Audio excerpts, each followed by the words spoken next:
नाही, postcard man of India ही जी आता मला ते आता म्हणायला लागले मागच्या 15 वर्षात 20 वर्षामध्ये, तर रूरल रिलेशन्स ही अशी संकल्पना होती, कनेक्टिंग टू डॉट. पोस्टकार्ड हे आम्ही टूल म्हणून वापरलं. स्टोरी पोस्टकार्डची स्टोरी आहे की ज्याच्यात माझ्या आई वडिलांचा मोठा सहभाग आहे. तुम्हाला पैसे मिळवले पाहिजे तरच तुमच्या डोक्यात असणाऱ्या संकल्पना तुम्ही कृतीत उतरवू शकता. त्यातली 2-3 लाख पोस्टकार्ड जी महत्वाची आहेत ती आम्ही लॅमिनेट करून ठेवलेली आहे. त्याचे प्रोडक्ट विकत नाही, सर्व्हिस विकत नाही, आम्ही 2 डॉट कनेक्ट करतो.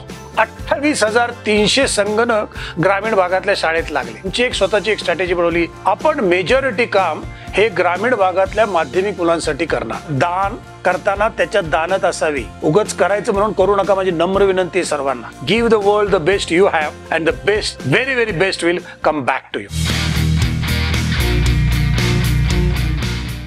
नमस्कार. लोकसत्ता ऑनलाईनच्या गोष्ट असामान्यांची या विशेष मालिकेत तुम्हा सर्वांचं पुन्हा एकदा स्वागत.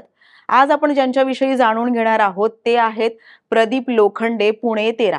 आता तुम्ही म्हणाल अशी ओळख असते का? तर हो, अशी ओळख असते.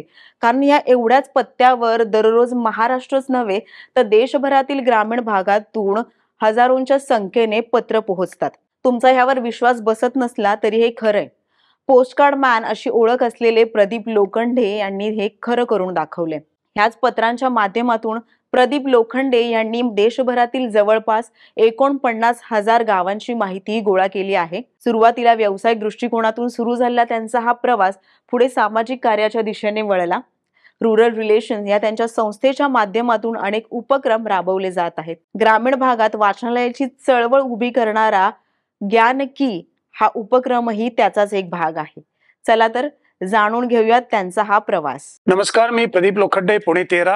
रूरल रिलेशन्स हे ऍक्च्युली माझ्या आयुष्यात 95 ला सुरुवात झालं आणि ते सुरुवात ही व्यावसायिक सुरुवात तेव्हा झाली. त्याच्या पहिली बरीच लढाई आहे, आपल्या बोलण्यात आलं तर निश्चितच सांगूयात. म्हणून ही संकल्पना अशी होती, तुम्ही भारतातल्या सगळ्या गावात जाऊ शकत नाही, अशा गावांमध्ये जा ज्याची लोकसंख्या 2000 पेक्षा जास्त आहे आणि जिथे आठवडी बाजार भरतो.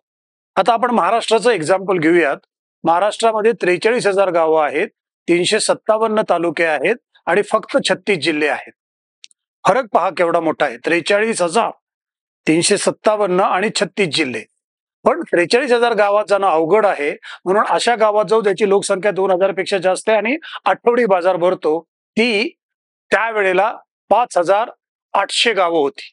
तर त्या 5,800 गावामध्ये जर तुम्ही गेला तर तुम्ही साधारणपणे 43,000 गावात गेल्यासारखं आहे. कारण आजूबाजूच्या गावाची लोक ह्या गावामध्ये आपल्या नेसेसिटीज घेण्यासाठी येत असतात. तर दोन्ही अँगल होते, पण त्यावेळेला माझ्या डोक्यात एकच अँगल होता, तो म्हणजे पैसे मिळवणे. हा डेटा गोळा करून पैसे मिळवणे हा एकच उद्देश होता. पण नशिबाने मी त्याही वेळेला जो डेटा घेतला, दोन्हीला उपयोगी पडेल असा घेतला, कमर्शियल आणि सोशल. तर रूरल रिलेशन्स ही अशी संकल्पना होती, कनेक्टिंग टू डॉट.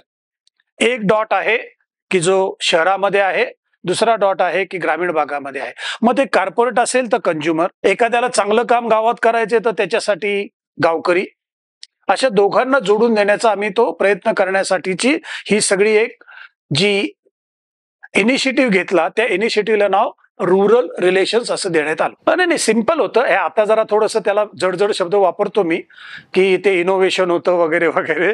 पण त्या असं झालं की त्यावेळेला पोस्टकार्डची किंमत 15 पैसे होती, जी आता 50 पैसे आहे. आणि मी अशी संकल्पना डोक्यात घेतली की मला जर गावात जायचंय आणि जर फिजिकली जायचंय तर ते भयंकर खर्चिक होणार आणि तेवढे पैसे त्यावेळेला माझ्याकडे नव्हते. म्हणून पोस्टकार्ड हे टूल म्हणून वापरलं आम्ही. म्हणजे काय केलं की ह्या 5,800 गावांमध्ये 2 पोस्टकार्ड, त्याला जोड पोस्टकार्ड म्हणायचे, म्हणजे 15 दुनी 30 पैसे अशी 3 लोकांना पत्र पाठवण्यासाठी आम्ही सुरुवात केली. पोस्टकार्ड मॅन ऑफ इंडिया ही जी आता मला ते आता म्हणायला लागले मागच्या 15 वर्षात 20 वर्षामध्ये, पण त्याची सुरुवात ही परत त्याच वेळेला झाली जेव्हा मी हा रूरल रिलेशनचा उपक्रम चालू केला. त्यावेळेला मी आता जसं सांगितलं तसं की पोस्टकार्ड हे आम्ही टूल म्हणून वापरलं. जी मी आता आकडेवारी मागाशी सांगितली, त्या गावामध्ये पत्र पाठवू आपण, कारण फिजिकली जाणं हे कॉस्टली होतं आणि तेवढे पैसे माझ्याकडे त्यावेळेला नव्हते. म्हणून त्यावेळेला किंवा आजही जे 3 महत्वाची लोक गावगाडा चालवतात, सरपंच, पोस्टमास्टर आणि प्रिन्सिपल, ह्यांना आपण पत्र लिहून त्यांच्याकडनं माहिती गोळा करू, अशी ती संकल्पना होती. म्हणून आम्ही त्या गावांमध्ये पोस्टकार्ड पाठवायला सुरुवात केली. अशी लाखात पोस्टकार्ड, करोडोत पोस्टकार्ड पाठवली आणि मला लाखात पोस्टकार्ड आली. म्हणून बहुतेक पोस्टकार्ड मॅन ऑफ इंडिया असं मला म्हणतात. आणि तुम्ही ती आमच्या ऑफिसमध्ये कधीही by state, by district, by taluka, by village, by subject बघू शकता. त्यातली 2-3 लाख, आतापर्यंत 8.5 लाख आलेली आहेत. त्यातली 2-3 लाख पोस्टकार्ड जी महत्वाची आहेत ती आम्ही लॅमिनेट करून ठेवलेली आहे. त्याचे 200 वर्ष पुढे अभ्यास होईल. म्हणून मला वाटतं की पोस्टकार्ड मॅन ऑफ इंडिया असं लोक बोलायला सुरुवात केली लोकांनी. मी आभारी आहे त्यासाठी सर्वांचा. मी म्हणालो की गावात जाण्यासाठी खर्चिक होतं, पण गावात तर जायचंच होतं. कारण जोपर्यंत तुमच्याकडे माहिती येत नाही तोपर्यंत तुम्ही लोकांना डेटा कसा देऊ शकणार. त्यावेळेला डेटाचं बोलतोय मी, ज्या वेळेला डेटा माझ्या मते अगदीच चंद्रावर जाण्यासारख्या वगैरे गोष्टीचं इतकं ते पुढचं ओव्हर थिंकिंग होतं असं मला वाटतं. पण आम्ही पोस्टकार्ड हे टूल वापरलं. तर ते माझ्या वडिलांनी नाही हे काय केलं, माझं अक्षर खराब आहे आणि मी असंही स्वतःला मॅनेजर समजतो, चूक आहे पण समजतो. आम्ही ना जोड पोस्टकार्ड ह्या 3 लोकांना पाठवली, जे मगाशी सांगितलं मी गावगाडा चालवतात ते. आणि पहिलं पोस्टकार्ड पाठवलं ह्या 5,800 जणांना. त्यात असं लिहिलं, आपल्या गावाचा बाजार कधी भरतो ते सोबतच्या पोस्टकार्डवर लिहून पाठवा. आणि अशी 18,000 पोस्टकार्ड माझ्या बायकोनी आणि वडिलांनी लिहिली, कारण त्यांच्या दोघांचं अक्षर चांगलं आहे आणि मी त्याच्यावरती सही केली आणि अशी ती पोस्ट केली आम्ही. ते लिहिण्यासाठी त्यांना 3 महिने लागले आणि 1 महिना वाट बघितली, कारण पोचलं पाहिजेत आणि परत उत्तर आलं पाहिजेत. 1.5 महिन्यानंतर माझ्या लक्षात आलं की मला फक्त 18 उत्तर आली होती. जस्ट इमॅजिन, तुम्ही 18,000 पत्र पाठवताय आणि तुम्हाला उत्तर किती आली? 18. आणि ऑलमोस्ट त्यात काही माहिती नव्हती. पण मी थोडासा न हारणाऱ्यातला माणूस आहे. चिकट बनतात वगैरे काय जे असेल ते मला माहित नाही. मी परत त्यांना विनंती केली की पोस्टकार्ड लिहा.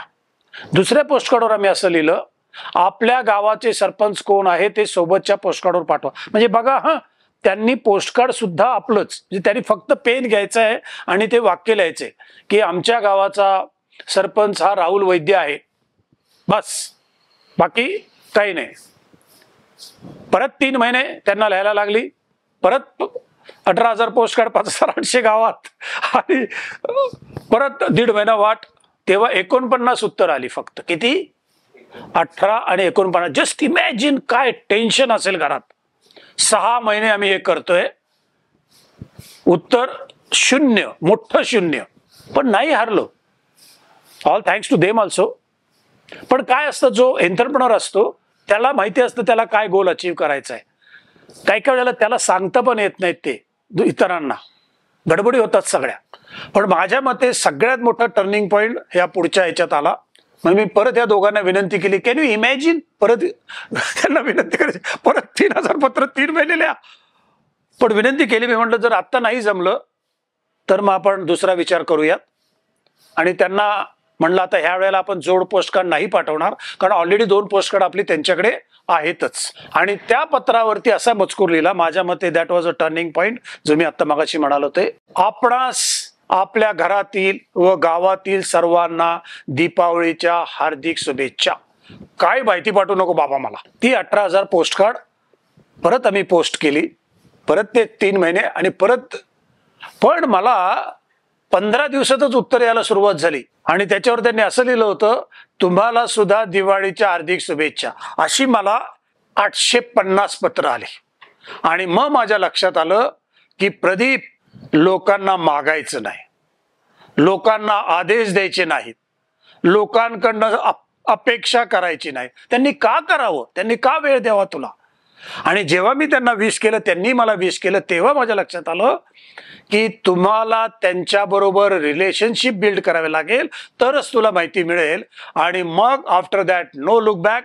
आज जसं मगाशीच सांगितलं तसं पोस्टकार्ड मॅन ऑफ इंडिया याच्यासाठी की पोस्टकार्डवरती 49,000 गावाची माहिती आपल्या ऑफिसमध्ये आहे, पण विकण्यासाठी नाही. विकण्यासाठी नाही, एकदाच विकली मी. त्याचा विषय आला तर आपण बोलूयात. तर अशा पद्धतीमुळे ही स्टोरी पोस्टकार्डची स्टोरी आहे की ज्याच्यात माझ्या आईवडिलांचा मोठा सहभाग आहे. मी निमित्त मात्र आहे, पण घडवून आणलं. आणि मी आज इंटरव्ह्यू देतोय किंवा जगातल्या टॉप युनिव्हर्सिटीत आज बोलायला जातोय, माझ्या मते त्याचं रहस्य त्या छोट्याशा 15 पैशाच्या पोस्टकार्डमध्ये दडलेलं आहे.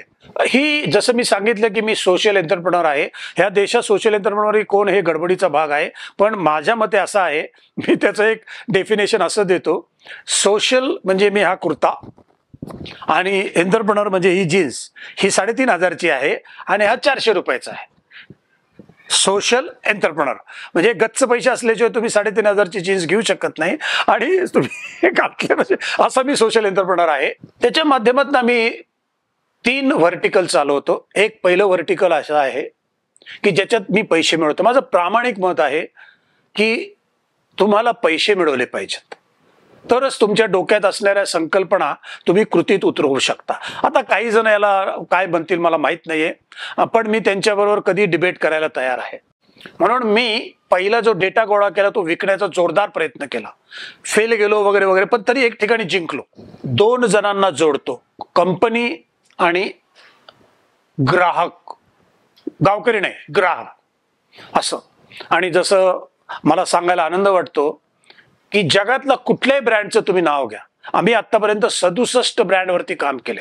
कुठल्याही ब्रँडचं नाव घ्या, त्याच्यावर आम्ही काम केले. पण प्रोडक्ट विकत नाही, सर्व्हिस विकत नाही. आम्ही 2 डॉट कनेक्ट करतो.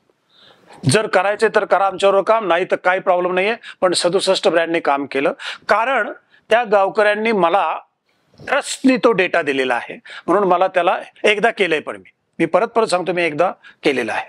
त्यामुळे मुख्यतः जो आमचं हे आहे काम चालतं ते ह्या कंपन्यावर काम करण्यासाठीचं, की जिथे आज तुम्हाला 2 एक्झाम्पल सांगतो. एक एक्झाम्पल जुनं आहे, 5-7 वर्षापूर्वीचं आहे. कोलगेट बरोबर आम्ही काम केलं. लगेच लोकांच्या काही जणांना आठ्या पडतात, पण तुम्हाला माहिती आहे का, भारतातल्या 100 पैकी 100 जणांना माहित नाही सायंटिफिकली दात किती मिनिटं घासायची. दुःखदायक आहे. असं बोललं तर राग येतो लोकांना. टिपिकली दात 1.5 मिनिटं घासायचे असतात. त्याच्यानंतर तुम्ही कितीही मिनिटं दात घासली तरी त्याचा इम्पॅक्ट नाही, जो 1.5 मिनिटानंतर तोच राहतो इम्पॅक्ट. पण हे सांगणार कोण? तर ते सांगायसाठी कोलगेटने आम्हाला पैसे दिले होते आणि आम्ही 20 लाख विद्यार्थ्यांना, जगातलं सगळ्यात मोठी ऍक्टिव्हिटी केली. 20 लाख विद्यार्थ्यांना नेऊन गावामध्ये ऍक्च्युअली दाताची मॉडेल नेऊन त्यांना दाखवलं होतं की दात असे नाही साफ करायचे, दात असे साफ करायचे असतात. तुझ्याकडे पेस्ट नसू देत, तुझ्याकडे ब्रश नसू देत, तू दिवसातनं 3 वेळा चांगल्या चूड भरल्यास तरी तुझे दात स्वच्छ राहू शकतो. हे त्यांच्याकडनं पैसे घेऊन ह्यांना आम्ही एज्युकेट केलं होतं. अशी कामं चालतात. आणि जसं म्हणालो तसं की 67 कंपन्यांवर काम केलं आणि हा डेटा आपल्याकडे सगळा त्याच्यामुळे गोळा झालेला आहे. आणि त्या डेटामुळे आता एक्झॅक्टली पूर्वीचे आमच्या दृष्टीने ओपिनियन लीडर आणि आत्ताचे इन्फ्लुएन्सर आमच्या संपर्कात आहेत. दॅट डझंट मीन आम्हाला रेड कार्पेट मिळतं, पण डोअर ओपनिंग निश्चित आहे. त्यामुळे हे 2 डॉट आम्हाला उत्कृष्ट पद्धतीने कनेक्ट करता येतात. हा झाला पहिला व्हर्टिकल. मग दुसरा व्हर्टिकल मी काय केला की जेव्हा माझं पोट भरलं तेव्हा 2001ला एक नवीन संकल्पना लॉन्च केली. तिला नाव दिलं नॉन रेसिडेंट विलेजर मुवमेंट, अनिवासी गाववासी चळवळ. प्रत्येक भारतीय अनिवासी गाववासी, तुमच्या आईकडनं किंवा वडिलांकडनं तुमचं एक कुठेतरी गाव आहे, त्या गावासाठी काहीतरी करा. भारत बदलायला वेळ लागणार नाही. आणि नुसती भाषणबाजी न करता 2001 मध्ये अशी संकल्पना मांडली, तुम्ही तुमचा जुना संगणक फेकून देण्याच्या ऐवजी आमच्याकडे द्या. तो आम्ही अशा शाळेमध्ये लावू जिथे संगणक हा 100 मार्काचा पेपर आहे, पण फळ्यावर शिकवतात शेमन ऑल ऑफ अस. आणि माझ्यासारख्या एका छोट्या सोशल एंटरप्रेनरच्या माध्यमातून 2001 ते 2009 28,300 संगणक ग्रामीण भागातल्या शाळेत लागले. पॉसिबल. आणि जगातलं कुठलंही चॅनल घ्या त्याच्यावरती दाखवले. सगळ्यांनी येऊन गावात शूट केले. डन. म्हणजे होऊ शकतं. प्रत्येक वेळेला सेलिब्रिटी पाहिजेत, प्रत्येक वेळेला मोठा माणूस नाही, common man, absolute common man नि हे डन केलं. आणि it is not Pradeep Lokhande talking about it. तुम्ही जाऊन गुगल करू शकता. मग त्यामुळे कॉन्फिडन्स आला की हे करू शकता. आणि माझी मग त्यावेळेला ह्याच्यात भारतातल्या जगातल्या उत्कृष्ट लोकांना मला भेटायला मिळालं. कुठलंही फील्ड घ्या त्यातल्या टॉप लोकांना भेटायला मिळालं. आणि मग त्यांच्यातनं इसेन्स घेण्याचा प्रयत्न केला. आणि मग माझ्या लक्षात आलं आणि मी आमची एक स्वतःची एक स्ट्रॅटेजी बनवली आमच्या ऑफिसची की आपण मेजॉरिटी काम हे ग्रामीण भागातल्या माध्यमिक मुलांसाठी करणार.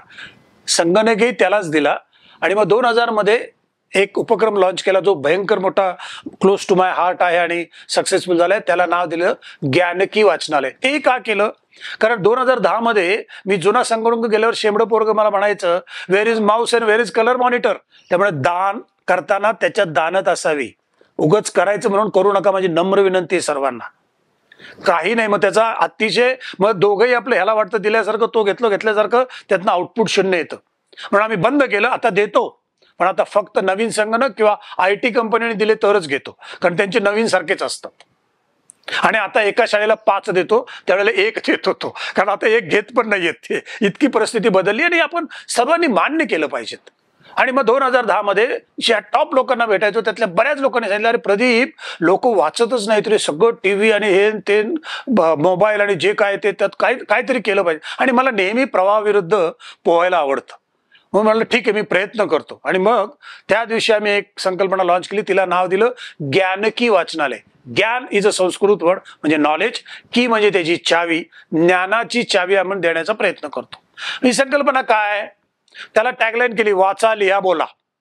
वाचा, लिहा आणि बोला. आणि it is a public participation program. महाराष्ट्रातनं चालू केलं. ग्रामीण भागातल्या माध्यमिक शाळेमध्ये ही वाचनालय आम्ही उघडतो. ह्याच्यामध्ये विद्यार्थ्याच्या डोक्यात येणाऱ्या प्रत्येक विषयाचं एक तरी प्राथमिक पुस्तक आहे. त्यात अग्निपंख पण आहे, बटाट्याची चाळ पण आहे, सुधा मूर्ती आहे, सुनीता विल्यम्स पण आहे, बोक्या सात भांडे, नापास मुलांची गोष्ट पण आहे. आपल्या घरात त्याच्यापेक्षा काही वेगळं नाही कुणाच्याही घरात. आणि विद्यार्थ्याच्या डोक्यात येणारे प्रत्येक विषयाचे, it can B drama, music, sex, disaster management, constitution, काही सांगा, एक पुस्तक त्याच्यामध्ये आहे. आणि मग विचार केला, महाराष्ट्रात फिरलो, अंडरस्टँड केलं काय श्यामची आई वाचायची, ठीक आहे, श्यामची आई पण पाहिजेत वगैरे वगैरे. असं करून मग रिव्हर्स कॅल्क्युलेशन केलं की लोखंड्याला लोक किती पैसे देतील, तर 5-6 हजार रुपये देतील असं गृहीत धरलं. आपल्याला आपली कॅपॅसिटी माहिती पाहिजे. आणि मग रिव्हर्स कॅल्क्युलेशन करून त्याच्यामध्ये हा एक सेट तयार केला. हा मिनिमम ह्याच्यात 148 ते 184 पुस्तकं असतात. हे ग्रामीण भागातल्या माध्यमिक शाळेत उघडलं जातं. ह्यातल्या ज्या डोनर आहेत ह्या महिला आहेत आणि ह्याची जी मॉनिटर आहे ती गावातली माध्यमिक शाळेतली विद्यार्थिनी आहे. अगेन कनेक्टिंग 2 डॉट्स, प्रत्येक मध्ये कनेक्टिंग 2 डॉट्स केलेलं आहे. आणि अभिमानाने सांगायला आवडतं, ऑल थँक्स टू सर्व अनिवासी गाववासी चळवळ, त्यांच्या माध्यमातून प्रत्येक कामाच्या दिवशी आम्ही 3 वाचनालय उघडतोय. आतापर्यंत 2830 दिवसामध्ये 5800 वाचनालय उघडली.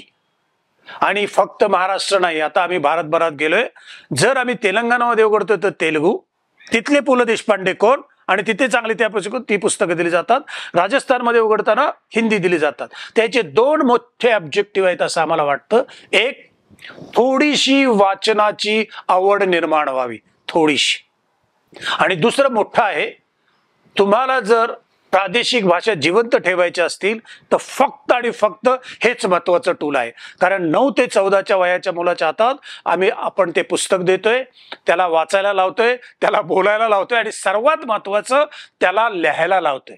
आणि मला अभिमानाने सांगायला आवडेल की रोज 3 उघडतोय, 5800 झाले. पण त्याच्यापेक्षा मोठी सक्सेस स्टोरी ही आहे की त्यातल्या 3,73,000 विद्यार्थ्यांनी, आपण 12-13 लाख विद्यार्थ्यांपर्यंत पोहोचलोय, पण त्यातल्या 3,73,000 विद्यार्थ्यांनी पुस्तक वाचल्याचे अभिप्राय आम्हाला पाठवलेले आहेत. ते तुम्ही पाहू शकता कधी येऊन इथे. Again by state, by district, by taluka, by village, by school. आणि मला सांगायला परत अतिशय आनंद होतोय तो असा की मुलींचं आवडतं पुस्तक रांगोळी किंवा शिवणकाम नसून सुनीता विल्यम्स आहे. भारत बदलतोय. आणि भारत बदलतोय म्हणजे फक्त शहर बदलतंय, पण ग्रामीण भाग पण बदलतोय. आणि दुसरं अभिमानाने सांगायला आवडेल की यातले 58% पत्र ही मुलींनी लिहिली आहेत, रिॲक्ट केले. रिमोट कंट्रोल, त्यात तिकडे कुठेतरी 500-1000 किलोमीटर वरती पुस्तक उघडलं आणि काही एक वाक्य जरी लिहिलं तर. असा हा छोटासा प्रामाणिक प्रयत्न चाललेला आहे. परत अनिवासी गाववासींमुळे चालतं हे, कारण ते डोनर आहेत. पब्लिक पार्टिसिपेशन प्रोग्राम आहे. आकडा मोठा डोक्यात आहे, 94,000 करायचे, होणार आहे. प्रयत्न आमचा चालू आहे आमच्या कॅपॅसिटीमध्ये. तुम्ही सगळे ऐकताच आहात. ज्ञानकी द्या असं मी कधी म्हणत नाही, म्हणणार नाही. कारण हे माझा उपक्रम आहे, आपल्या सर्वांचा उपक्रम आहे, ह्याला आपल्याला सर्वांना पुढे न्यायचे. तर असे हे उपक्रम राबवले जातात. आता एक फक्त लेटेस्ट चालू केले 1 वर्षभरापूर्वी कोविड नंतर, की त्याच शाळेमध्ये आम्ही आता त्याला नाव दिलंय फिटकी. कारण 2 वर्ष आपण सगळे घरात होतो म्हणून त्याला ग्राउंडवर आणावं म्हणून ते चालू केलेलं आहे. आतापर्यंत आम्ही 450 शाळा केल्यात आणि परत त्यात पण आनंदाने सांगायला आवडेल, पुण्यातल्या कुठल्याही कॉर्पोरेशनच्या शाळेत जावा, तिथे ज्ञानकी पण आहे आणि तिथे फिटकी पण आहे. तर त्यामध्ये आम्ही क्रिकेट सोडून सगळ्या वस्तू देतो. फुटबॉल देतो, व्हॉलीबॉल देतो, रिंग देतो, स्किपिंग रोप देतो. सगळ्या गोष्टी मुलांना दिल्या जातात आणि त्यांनी त्या खेळाव्यात, ग्राउंडवरती यावं. कारण तुमच्या फिटनेसचा डायरेक्ट तुमच्या मेंदूशी संबंध आहे. त्यामुळे माझी विनंती आहे की या दोन्ही गोष्टी आपल्याला साध्य झाल्या पाहिजेत. त्यामुळे आणि आता तिसरं एक करतोय म्हणजे आम्ही ऑडिओ लायब्ररी पण उघडतोय. त्यामुळे आता ज्ञानकी अँड फिटकी आणि त्याची टॅगलाईन अशी झालेली आहे आता, वाचा, लिहा, बोला, ऐका आणि खेळा, अशी ती टॅगलाईन केलेली आहे. छान चाललंय. परत अनिवासी गाववासियांचं धन्यवाद. त्याच्यामुळे आम्हाला याला पुढे कंटिन्युअसली चाल मिळते. मुली शिकतायत आणि ते भारत बदलणार आहे. 2 घरं, ज्या घरात आहेत, ज्या घरात चालली, गावातली मुलगी शिकते. उलट झालं. आता कॉमेडी आपण करतोय, मुली जास्त शिकलेत, मुलं कमी आहेत शिकलेली. 20 वर्षापूर्वी जर तुमच्यापैकी 20-25 वर्षापैकी तुम्ही जर ग्रामपंचायतीत गेला असाल तर कळकट्ट मळकट्ट घाणेरडी जागा असायची.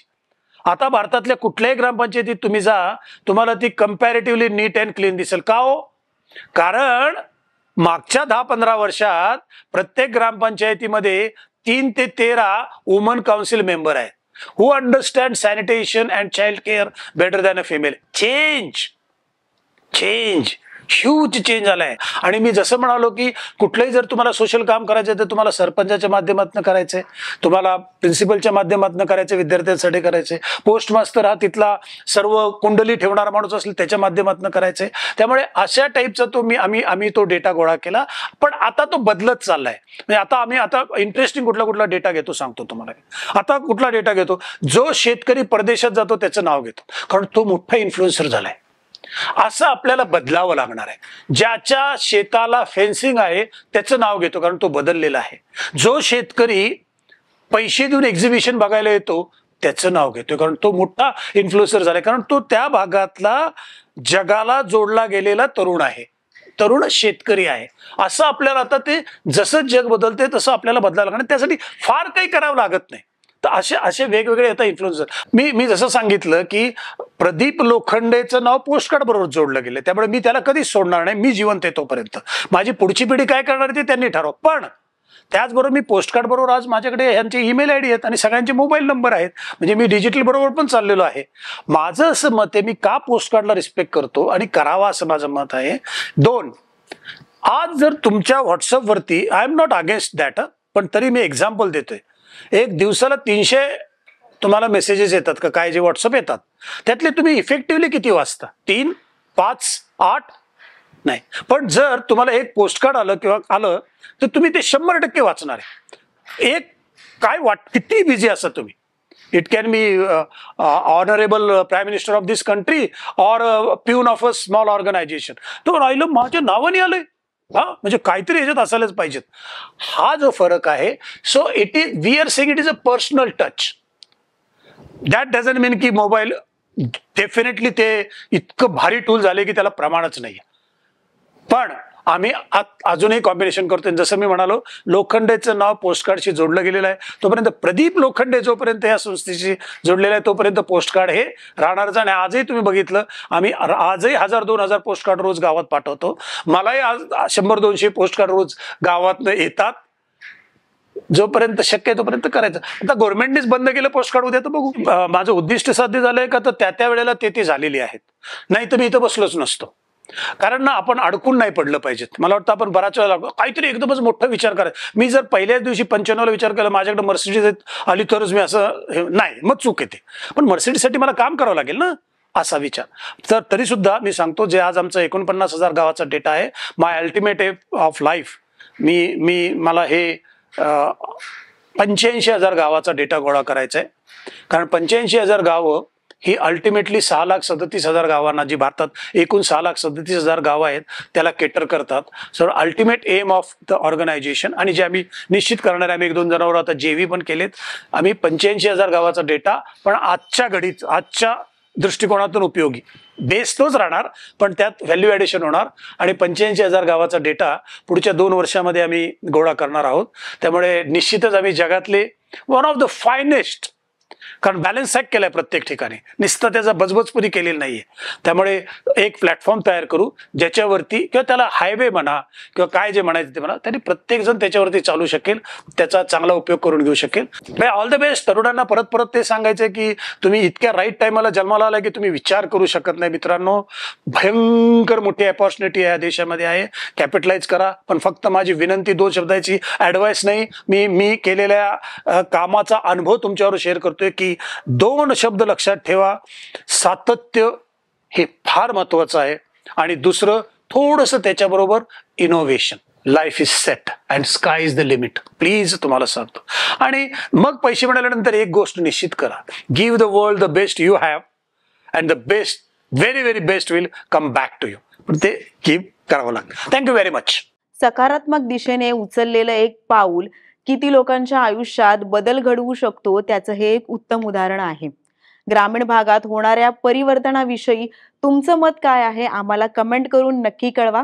आज इथेच थांबूया. नव्या माहितीसह भेटूयात पुढच्या भागात.